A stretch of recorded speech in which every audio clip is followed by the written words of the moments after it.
Hi everyone, it's me. I'm wearing my Australia stuff because it's the Olympics, so whoa, country pride. Oh yeah, oh wait, I have a new intro. It's really cool. It's a lot better than all the Dodge ones. Look, ready? Go.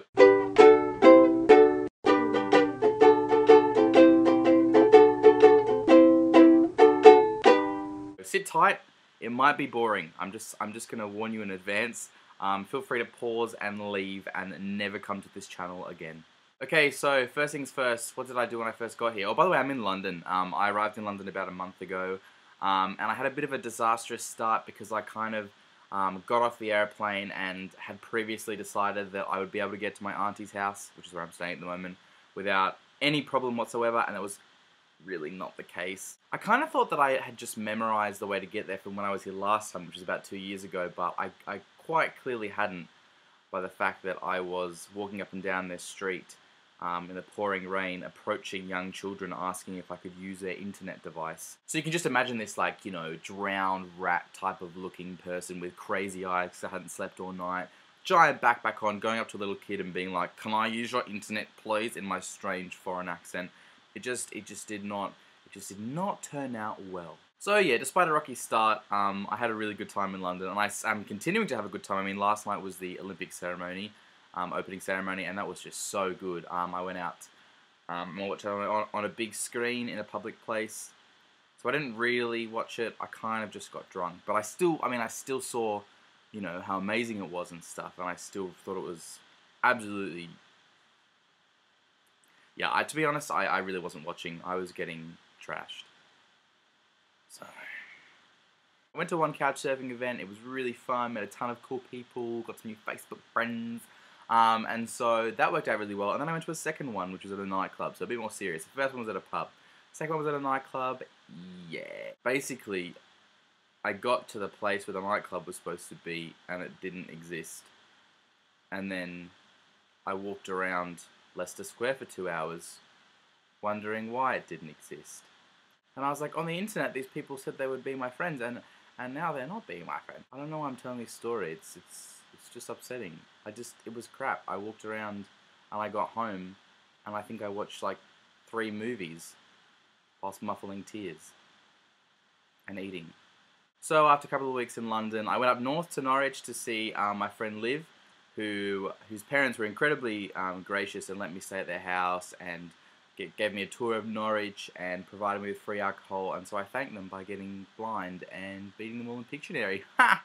No, and then I went to my granddad's house, and it was so crazy. We like hired a combi van and went from festival to festival taking drugs, sort of Scooby-Doo style. Yeah, that didn't happen. We just stayed at home for 3 or 4 days. Although I got addicted to a game show. Then I got back to London, and like at 2 AM one morning, I was just lying in my bed, and I thought, you know what? I'm gonna go somewhere. So I checked EasyJet, and there was a couple of, like, a return flight to Turkey, super cheap, and I thought, fuck it, I'm gonna do it.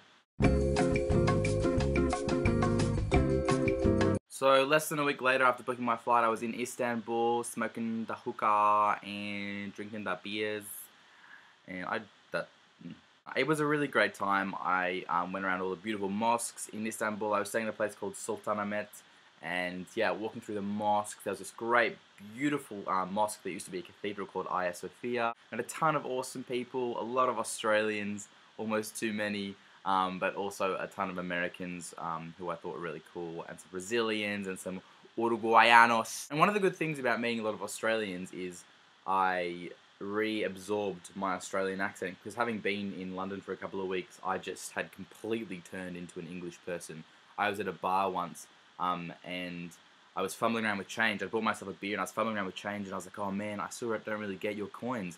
And the barmaid said to me, what do you mean? I was like, oh, I don't understand your coins, they're too complicated, all these pence and stuff. She was like, oh, I thought you were from London. I was like, no. I got all upset at her. It was really, yeah, it wasn't attractive. I think what I liked most about Turkey was the people, because the people were so lovely. I mean, they were always willing to help you. I mean, there's a lot of sort of like, come into my shop and I will give you a good price. That happened a lot. And also, considering that it was Ramadan and people were fasting, I mean, like 95% of the population is Muslim. They were all fasting all day. I mean, if I didn't eat anything all day, I'd be pretty shitty. Haha, that right. The other thing worth mentioning about about Turkey is that I went to Gallipoli, which for non-Australians watching, like there is any, is a place where a lot of Australian and New Zealand or Anzac soldiers died in World War One, and it was really moving. I have to say it was a little bit depressing because there's a lot of graves of people that were younger than me when they died. Actually, be there was kind of spooky. I mean, it was nice, but it was definitely really spooky. Everyone that was in the tour kind of agreed afterwards that even if we were anti-war before doing the tour and seeing all these sites and seeing the barbed wire and the trenches and the tunnels and hearing all these stories, I mean, having actually been there, everyone was so much more, you know, pro-peace and anti-war. After you visit the place and you kind of can see the aftermath of war and everything that's happened, it's really quite, there was a lot of people in my tour who were really, I think, genuinely moved by it. Oh, except for this one really obnoxious American couple that had been booked onto the wrong tour. They were supposed to be going to Troy, and they'd actually accidentally been booked to go to Gallipoli.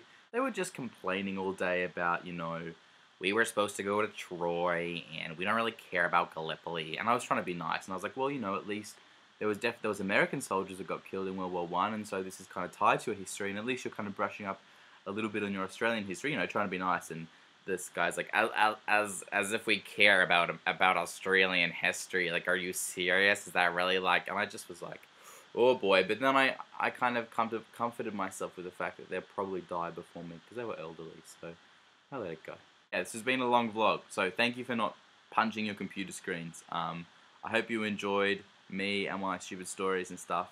And go Australia for the Olympics because we're gonna smash it.